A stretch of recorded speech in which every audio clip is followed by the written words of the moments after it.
Welcome to Startup Dugout by Dell Technologies, a podcast series where we talk to entrepreneurs from India's biggest tech startups to go back to that time when you needed allies, that time when you needed sound advice and good mentors, that time when you were looking for the right tech partners who can accelerate growth. I am Sairee Chahal, your host for the series. I'm a serial entrepreneur, angel investor, and evangelist for women's internet. I currently run Shiro's and Mahila Money to create internet ecosystems for women, helping them with employment, entrepreneurship, and access to capital. On Startup Dugout by Dell Technologies, we discover how industry leaders respond to challenges in their entrepreneurial journeys. We also learn how initiatives like Dell for Startups empowers companies through innovative technology, strategic guidance, proven practical capabilities, and expert consulting assistance. On this episode, I am speaking with Prashant Pitti, the co-founder of EaseMyTrip, an online travel company founded by the Pitti brothers, Prashant, Nishant, and Rikant. They offer travelers various resources to plan and purchase travel products and services domestically and internationally, including hotel bookings, air tickets, holiday packages, bus and taxi bookings. EaseMyTrip has a network of more than 60,000 travel agents and 500 plus employees based in offices in India and overseas. The 11 million happy campers that use their services enjoy the option of paying zero convenience fees, no hidden costs, and an efficient technology-enabled infrastructure that always puts customer satisfaction first. Prashant speaks to me about his slow and steady growth philosophy, how they stayed bootstrapped until going public, and how they managed to remain profitable during the travel industry's worst period in recent history, the COVID-19 pandemic. Let me jump right in and ask you about the origins of EaseMyTrip. I heard it was called Duke Travels. It was started by your brothers. Correct. And then came transformation. You got involved. Take us back to the story. Oh, okay. So, well, basically, there is a backstory even before Duke Travel. All right. Tell us. There is a backstory before Duke Travel. So, I'm a graduate from IIT Madras, was working in the US. My two younger brothers, exceptionally brilliant two folks, Nishant and Rikant, they actually, founded a way to get that 1 rupee air ticket, which Air Deccan was offering every time. That's a backstory that every time they hacked the algorithm, and every time that 1 rupee ticket would come to us, and they were just having fun with that 1 rupee ticket. Of course, the airlines, the Deccan Airways, got pretty pissed about it. There's nothing they could do except they would change the algorithm, and we would find a way to get that 1 rupee ticket again the next time. So later on, after being tired of changing the algorithm multiple times, they basically told us that why don't you start a travel agency and we'll give you a distributorship for the North India. How exciting. So they said, why don't you, can we just call it as a truce and you stop Here's hacking an our system? opportunity. We are Air Deccan, we would give you a distributorship for North India. So, start a travel agency. So that's how Duke Travel Agency actually came into life. Oh, wow. Literally hacker central. Absolutely. So many people ask us that, hey, if you were to bootstrap a company, why would you choose travel as an industry where already there were so many players, right? Yeah. It was fairly crowded. But the answer is that it's not that we chose the industry. The industry chose us. Wonderful. Wonderful. This is actually one of my favorite lines as well, where I say, when a lot of people ask me, why Shiro's, why do you want to do this? And say, sometimes you find the idea and sometimes the idea finds you. So Absolutely. totally resonate with that. And how did you get involved? Well, I was working in the US, came back to India. I always wanted to be an entrepreneur. We were about 6 of us, and I was very, very sure that I would come back to India, and I never applied for my green card over there. So it was always there that I would want to become an entrepreneur. I was just looking for opportunity, and since brother started it, I jumped right onto it and Very exciting. Came back to India. And of course, there's a whole story that's played out right in front of our eyes and still playing out. Mm-hmm. Um, I know that the business, like you said, distributorship, B2B was the mainstay of the business That is early on correct. before you went to the consumer. That is How correct. did that play out and what are the learnings from it? So, from year 2008 till 2011, we were basically a software. EaseMyTrip was a software for travel agents. Now, we did that pretty well because we ourselves were travel agent. Yeah. Before 2008, for almost about 2 years, we were Duke travel agencies. So from 2006 to 2008, it was Duke. From 2008 till 2011, it was EaseMyTrip in a B2B format. And 2011 onwards, it was EaseMyTrip, or which it is even till today, which is EaseMyTrip for consumers. This is how pivots have happened for us. So thankfully, we started as a B2B company and surrogated ourselves Into into consumer. B2C. See, there was no way we could have fought the big giants who Yeah. all had raised 100 million bare minimum each. Yeah. And there were 7 of them. Yeah. So there was no way we could have, and of course we tried to raise funds, but we couldn't because of course everybody had taken their bets in somebody else. So we got lucky by choosing to be a B2B company or as a utility first. So we were almost a software to a travel agent. Now in those 3 years, we did not need to find any B2C company. We couldn't have afforded to, and we did not need to since we were working for travel agents. And during those 3 years, we basically built our technology, we built our operations, we built our relationship with the airlines. So if somebody has to actually crack a crowded space, it's always better to start as a product first. Start as a service first and then become a product Yeah. afterwards. Yeah. So this is exactly what we did. So you knew what you had to build because you'd spent so much time in the field. You knew the ecosystem really well. And I know you mentioned you're a software company, and of course, one of the things that we want to know is the technology construct of building a platform like this. And of course, take us through what happened when you were a software company and what is the core product that you were offering to the agents, and of course, the construct of your technology as of today. Okay. Well, the offering was very simple. And we ourselves were basically users of that product since we were a Duke travel agency, right? Yeah.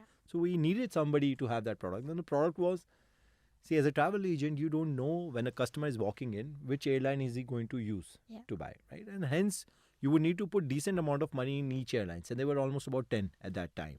All of these companies had come up, Indigo, SpiceJet, they all came during those times, right? Yeah. So there was a lot of capex which was blocked for a travel agent. He would put 50,000 rupees in each one of them, and 5 lakh rupees is blocked. And he's getting commission from the airlines. He's getting 3.5% commissions from the airlines. Now our offering was that, hey, we have connected all the APIs of the airlines, Yeah. and you will continue to get your commissions or slightly better because we are aggregating bunch of you. Yeah. But now instead of putting 5 lakh rupees as capex, you just need to put 50,000 rupees in EaseMyTrip.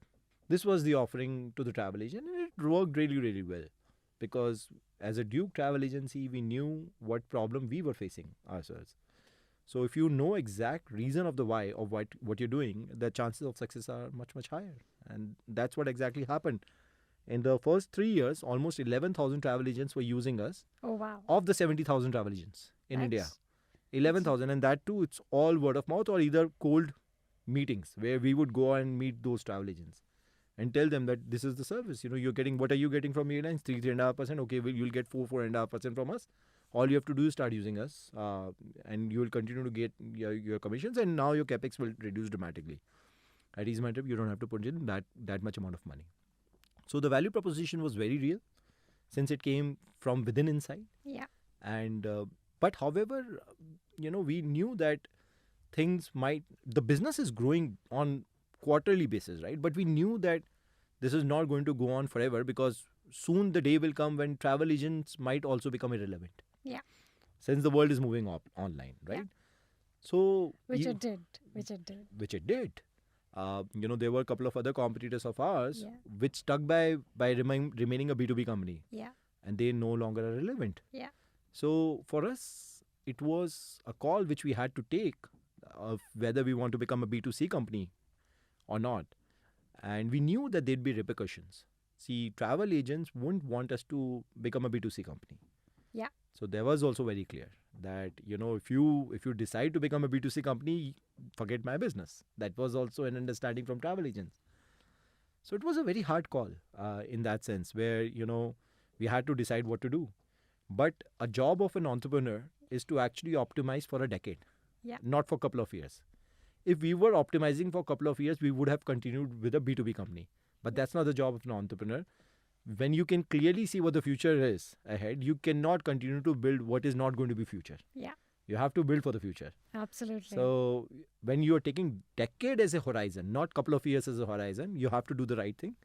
And the right thing was to actually become a B2C company. Very, very So in year 2011, we actually took a huge hit. Even though we were bootstrapped, you'd be surprised, in the first 5 years of EaseMyTrip, starting 2008 till 2014, first 6 years, the only money which went inside EaseMyTrip was 15 lakh rupees. Oh, wow. 15 So lakh rupees. incredibly profitable, incredibly powerful. And that too not in one go. It was like Yeah. 2 lakh rupees in 1 year, 3 lakh rupees in 1 year. So this is how the only money which went inside the company. No money from the bank, no money from the VC. So hence imagine us in year 2011, where we literally don't have any money in the bank, and a growing business, Yeah. which is a B2B business and a growing business, and then to take a call that we are going to let this business go, because that business actually went down by 70%. Oh, wow. And we knew it. It's not You that had it was the not. foresight to see Yeah, it. we knew it that this will happen, because we spoke to a couple of travel agents and it was very clear that they're going to stop working with us if we become a B2C company. So there was a clarity that we have to move towards the future, and a decade later, the future looks like it's going to be a B2C company.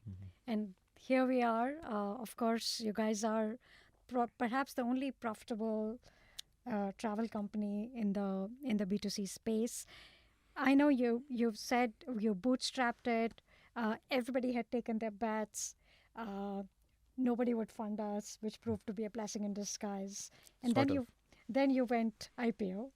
Walk us through the financial journey of the company, especially after becoming a B2C and bootstrapping it.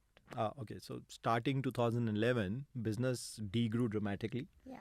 Because B2B business went away. Yeah. However, we had a very strong conviction that we might be able to get regular consumers on our side, because when we saw everybody else, except for, everybody else at that time, EaseMyTrip wasn't a B2C company then. When we saw everybody was charging this additional convenience fees to the consumers. And we asked ourselves that, hey, we are getting 5.5% commissions from the airlines because we have built the volume, right? Now, this 5.5% of the 5.5%, we almost are passing 4.5% to the travel agent. So hence, we built our operations to sustain even 1% margin. Now, if we become a B2C company, then we don't have to give this 4.5% which we are giving to the travel agent. Yeah. Only thing additional which we'll have to give is the MDR charges, which was about 2% at that time. Yeah. So 5.5 minus 2%, we'll still be happy with 3.5%. Earlier we were at 1%, now we'll be at 3.5%. So for us, it did not even click for a second that we must also charge additional fees, which everybody else was charging. Now, everybody else was charging convenience fees because they're operationally so bloated that just the 5.5% what they're getting from the airline is not good enough. Yeah. While our operation structures, because we were born to sustain in that 1%. We were literally born in that. So that is why we did a lot of automation work. We did a lot of, like, for example, I believe that we were the first ones to have the rescheduling, integrated into our website, into our system. It was, passengers could directly reschedule themselves. Now, that was required because travel agent needed that product. Yeah. A consumer might not have needed that product at that time, but travel agent needed it. So hence we built it. Now, since we have already built it, to the consumers, that product is available. So we were built to sustain in 1% margin. This is how the backstory of the company. And then the other thing is that besides us, there is no other OTA, online travel agent, who actually started as a TA. Yeah. We started as a TA. So I say this quite often, like in the OTA business, we think we are more of a TA, while everybody thinks that they are more of an O, which is a product company. Yeah. Everybody is highly focused on being extremely pixel perfect. Yeah. While we are more focused on being extremely empathetic towards customers as a travel agent. And which is why among all the OTAs in India, we are the only ones who run our call center. Everybody else has outsourced their call center. And we believe that's the heart. Yeah. I truly believe that the customer loyalties are bought and sold at call center. Yeah. Not if you're not pixel perfect. Yeah. They are actually bought and sold in the call center. One of the things that you mentioned that struck me was that we were never bloated and we automated everything. That means you built, like you said, we built the APIs first. What was your tech stack, and was Dell a effective partner Oh, as you were yes. building the entire stack for So, a yourself? good thing is that, our entire tech stack has always been on .NET platform. Yeah. And hence we use Windows servers, and hence everything is related to Windows, and hence, Dell is actually a very active participant, and in basically related to laptops. I think we have a contract with them as well Yeah. for our organization, where a lot of our hardware actually comes from Dell side. Excellent. The advancement of technology has truly benefited countless industries, the travel industry being one of them. It's great to hear how EaseMyTrip has found a trusted partner in Dell, using Dell products like laptops, peripherals, server storage, and a customized Premier page, along with services like data migration. Now, apart from offering trustworthy digital solutions, Dell for Startups helps startups reach their goals and defines new routes for their success. They help startups in India to accelerate their digital journey and solve some of the biggest challenges in the country, keeping Dell's core purpose in the forefront, creating technologies that drive human progress. We now head back to Startup Dugout by Dell Technologies to find out more about how Prashant Pitti managed to keep EaseMyTrip bootstrapped until going public, how they faced an industry paralyzing pandemic head on, and his relationship with human resources. And then came COVID, Prashant, and I think no industry was as hard as travel. Absolutely. And you guys still managed to stay afloat, conserve cash, and my sense is still conserve your empathy for both your users as well as your peers and stakeholders. Employees. The bigger ones. Yes. The biggest ones of all. How did you navigate COVID?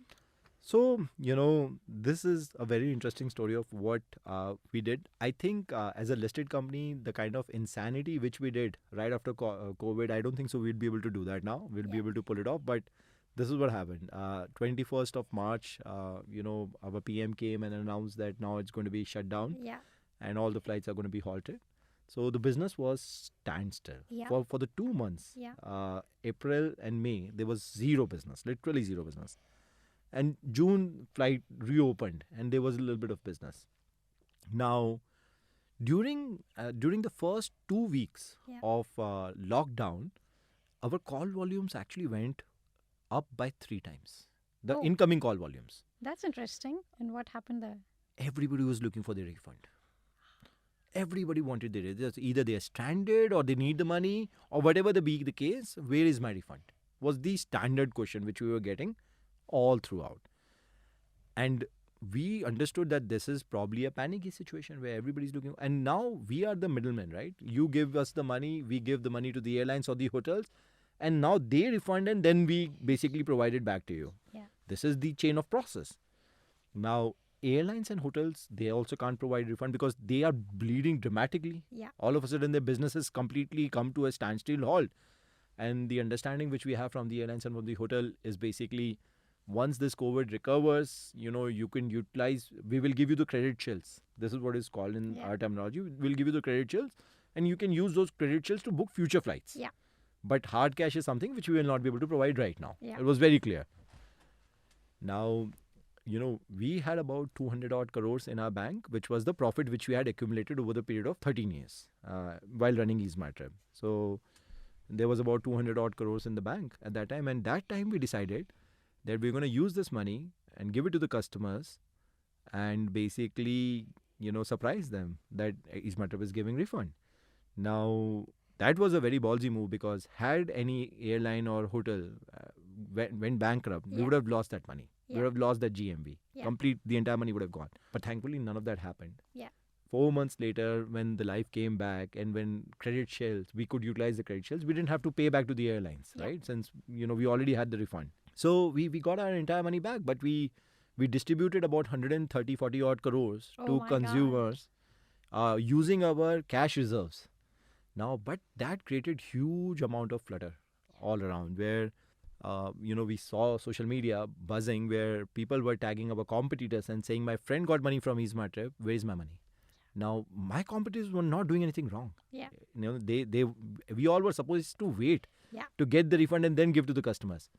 But we just didn't wait. We thought that, hey, if this COVID is going to last forever, then what are we going to do with this 200 crores anyways? Yeah. And if it is not going to last forever, then we'll get our money back. Yeah. That was the logic behind giving money back to the consumers. And since we did that, right after, whenever the lockdown was removed, we immediately jumped from being third largest to second largest. Immediately we saw the upside, and consumers really paid us back beautifully. We were the third largest prior to pandemic, and just after pandemic opened up, the lockdown was removed. Yeah. We became the second largest travel portal in India. You have a very different approach on talent, and I guess the DNA of the company kind of tells me that your value systems care for a lot of ground up thinking, a lot of hustling, a lot of empathy, and I think you're known to cultivate your own talent, if I'm not wrong. That is correct. So walk us through, given that now you're a listed company, you're a large company, so clearly all eyes on you, you're the second largest player, so it's a very different place right now, and of course a lot of founders are looking at you, and of course the entire travel industry is saying, hey, who are these folks and what are they doing?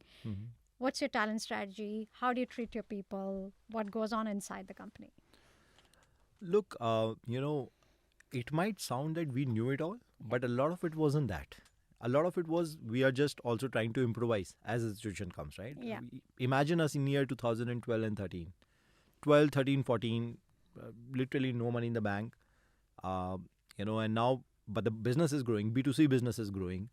So we need product managers. Yeah. We need marketing managers. We need quality analysts. We need product managers. We need these kind of people, right? But unfortunately, we can't afford them. They cost 1.5 to 2 lakh rupees a month. If you go out in the market and try to find one, and you just can't afford them. So the only thing which was viable for us at that time, and it worked out wonderfully well for the company, was basically grooming people to become one of them.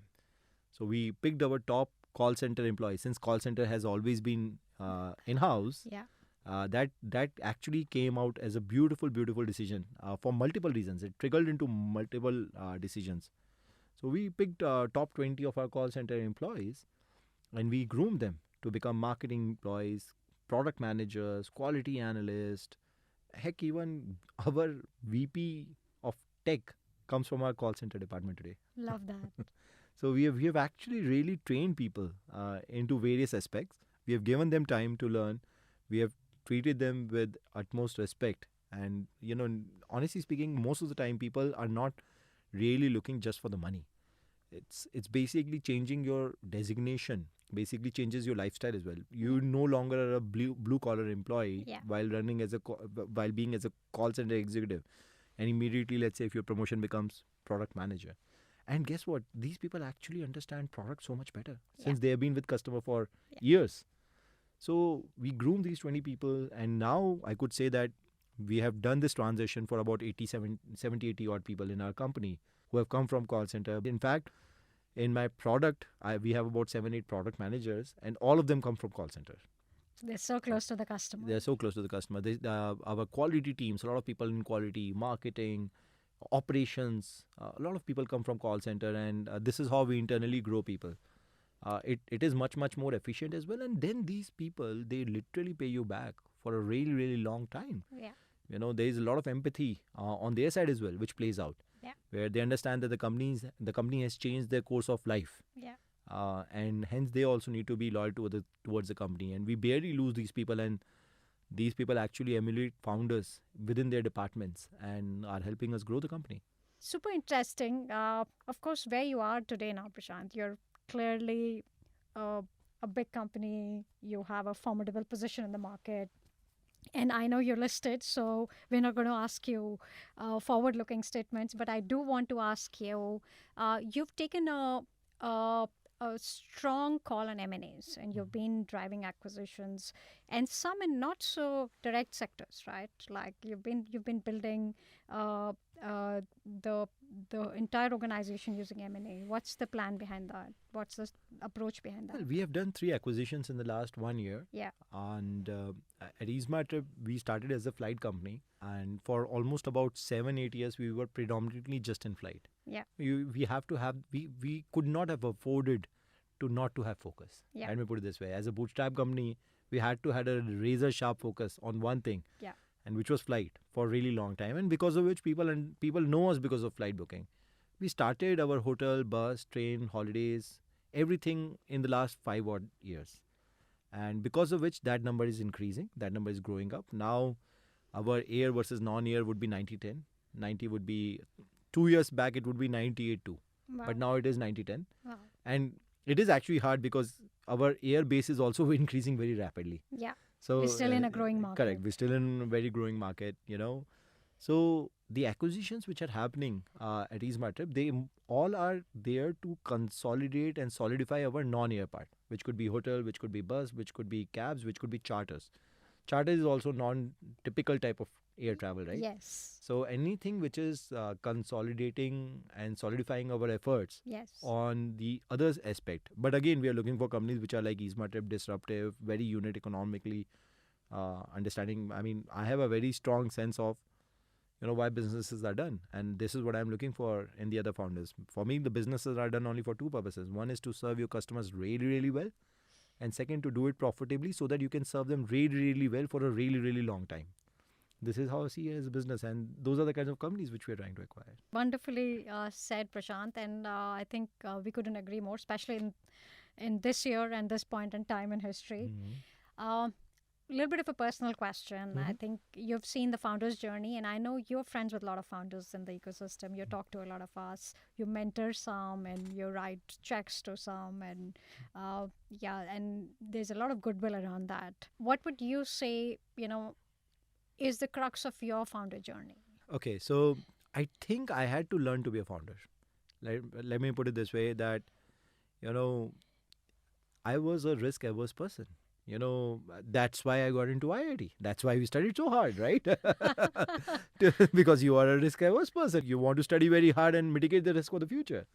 So, and then afterwards, I got a job as a risk analyst. So I went in USS and I was a risk analyst over there. That's sign from the universe.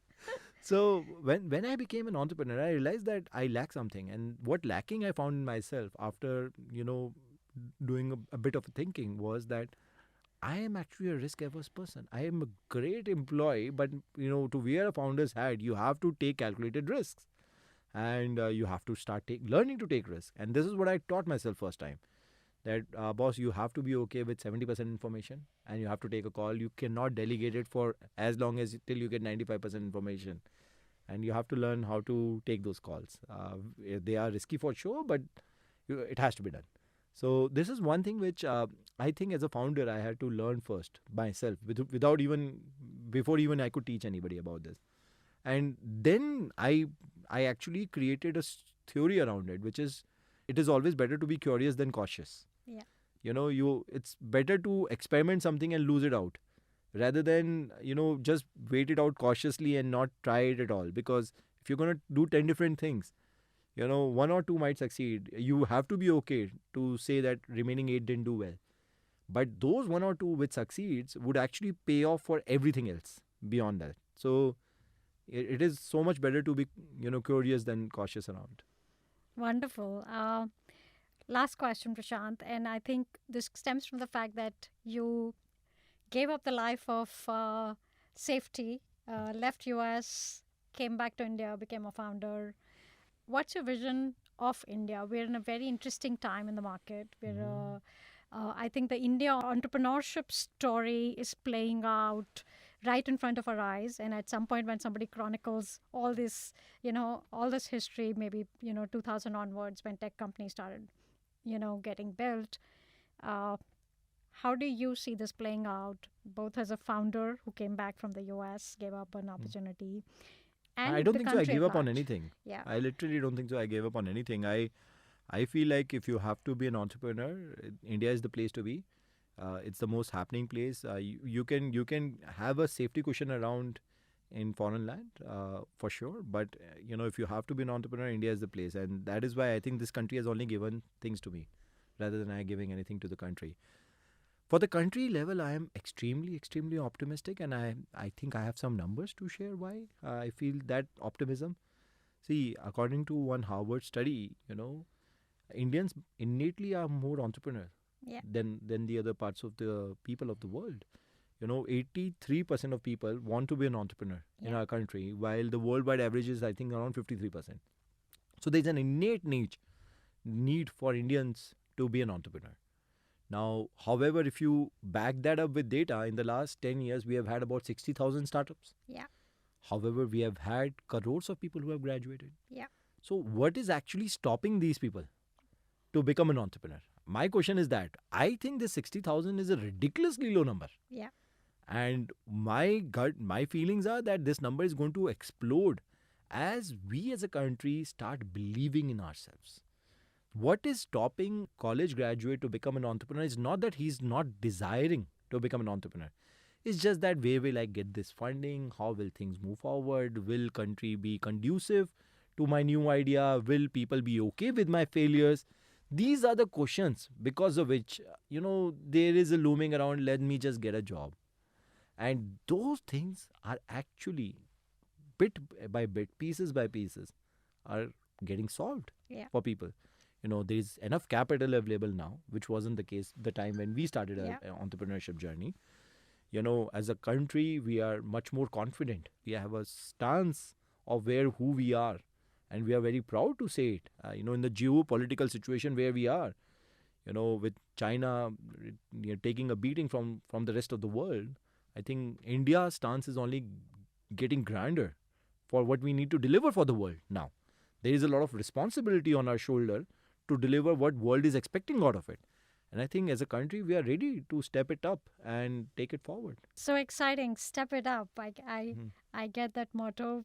Prashant, I know as a founder, we end up not really having a life outside work. We just love what we're doing so much, and it might kill us, but we will continue to do it. What does life outside work mean for you? What are things that interest you? Oh, okay. So in the recent, it keeps changing, right? Yeah. With every year, you have some new hobby on which you want to build upon. Right now, it's mostly trekking and the chess. I do enjoy spending time trekking and playing chess online. So that's what pretty much keeps me busy on the non-work side. Besides that, I have a podcast of my own. Oh, yes, I've heard of it. Talk us through it. It's called as Decoding Unicorns. Exciting. Basically, where I get another unicorn founder to come and sit across. We usually do it over Zoom, and we just talk about things which we should not have done in the company. Just two founders talking, having a good chat, and things which we believe were costly mistakes or learnings for the company, and how did we overcome it. So I've done about 20 odd episodes of that. And then beyond this, I also, have a beer company. How exciting. Tell us more. So me, Badsha the singer, and then there's one more person, Bikram. We together run a beer called as Kiba. So it's a Kiba beer, which is basically available in 7 different states right now. We started this about 2.5 years ago, doing really, really well. Is already one of the biggest bestsellers in Delhi, NCR, and Punjab region. But it's a lifestyle business. It's just out there. So exciting. I can vouch for the Delhi sales because my neighborhood Theka sells it. So very nice. well done there. Thank you. And clearly you seem to have like an array of things lined up outside work. So super rare, but super exciting. Thank you. Thank you for sharing that. Thank you so much to Prashant Pitti, co-founder of EaseMyTrip, for being on Startup Dugout by Dell Technologies. If you are an entrepreneur that's forging your path with your dreams, Dell for Startups can help you in your digital journey and transformation. For more details, check out the links in the episode description.